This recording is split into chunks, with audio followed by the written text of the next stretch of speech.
In practice, there are times when the label on one sheet is different from the label on another sheet.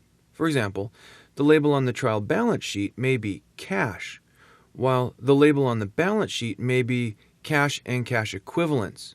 In these kinds of situations, it is fairly common practice to retrieve the balance sheet value from the trial balance using a direct cell reference, such as B15.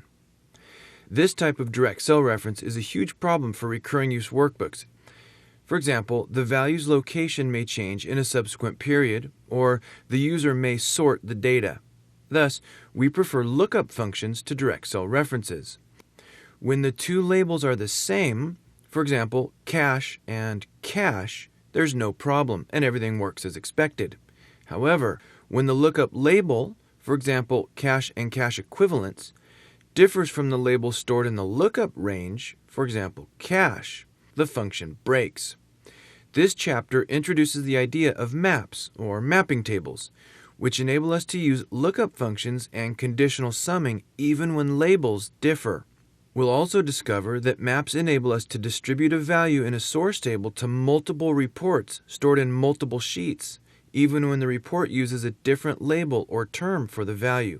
Indeed, the map becomes an important sheet for many recurring use workbooks. The map is simply a reference table that maps one label to another. Since we lay out the map in a table, it's easy to use Excel formulas to translate between the two different labels. This structure also makes it easy to aggregate many rows into a single report row. For example, mapping 3 trial balance accounts to a single balance sheet row.